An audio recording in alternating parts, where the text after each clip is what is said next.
Talking to the director of the Tennessee State University Marching Band, Mr. Edward Graves.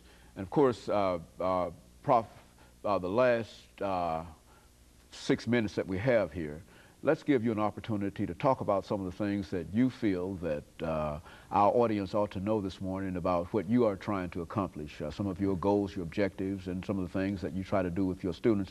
Those are quite a number of things to try to talk about in 6 minutes, but within that framework, you know, to kind of freely give us that kind of information. Okay.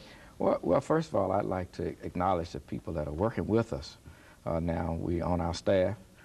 We're very fortunate to have a very outstanding staff of dedicated educators.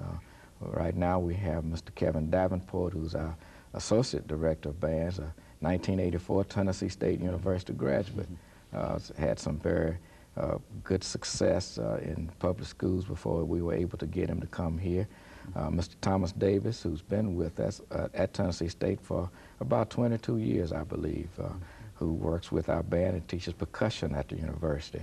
Mr. James Sexton, who's a Tennessee State graduate also, that's on our staff, that does primarily responsible for arranging for the band, a very fine arranger and dedicated musician. We have Mr. Charles Dungy, who's working with our jazz program. Mrs. Judy Gentry that does the majorettes. And we have Michelle Allen, who's a recent Tennessee State graduate that serves as our secretary. What we try to do is much more involved in band than what the people see. Good.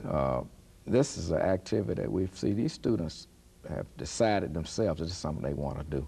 And we've been able to, very fortunate to get a very group of very talented students, 30% of which are honor roll students at Tennessee State University. And they achieved this during the busiest time of the year.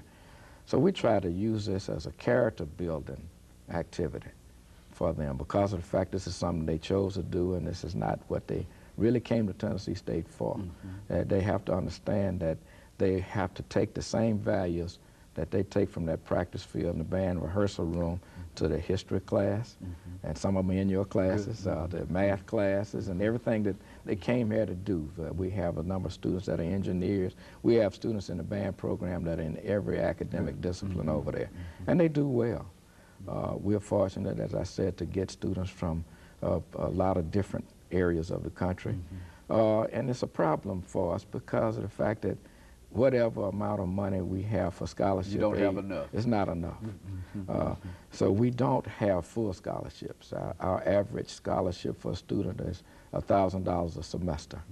And we're constantly looking and begging and pleading for people to please help us to be able to bring these talented youngsters from all over the country and from Tennessee.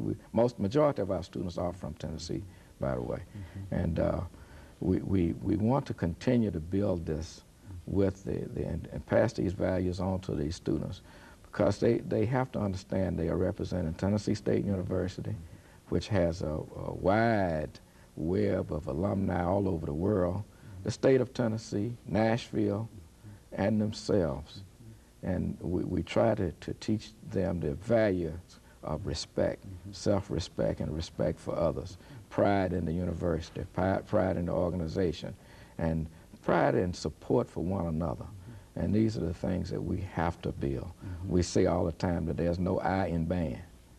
So, you know, and the only thing that we have to do is to play some music and to march up and down that field. And in the process of doing so, we want to build a great deal of love and respect and all these good things that would cause them to be able to graduate from Tennessee State University and be very productive citizens in society. You know, in terms of financing the band, you mentioned that the average student receives about $1,000. Now, what are some of the methods and some of the things that the band over the last minute that we have are using now in terms of trying to increase the amount of money that might come into the university for scholarships for the band? I mean, what are some of the things that you would like to see happen?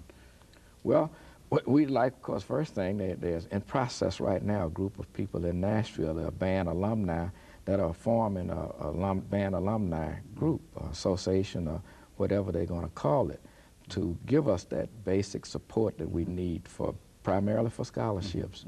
And we would like to encourage more people to support students.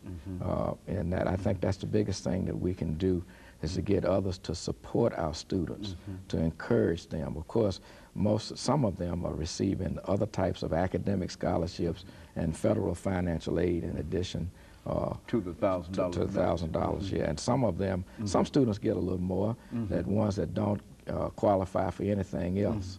And so we try to we beg and borrow, you know, to bribe Peter to pay Paul. Okay. And do whatever it takes to get a student in school. And Professor Graves, let me thank you over this last minute that we have here for coming by and just giving us that excellent information about your background and some of the things that were important in helping to lead you to Tennessee State University as the director of the Tennessee State University Marching Band. I think that any person who had an opportunity this past week to see that band in action, and as we've said, we've seen it time and time again, but I think that the win that the university had over Jackson State, coupled with the performance of the band,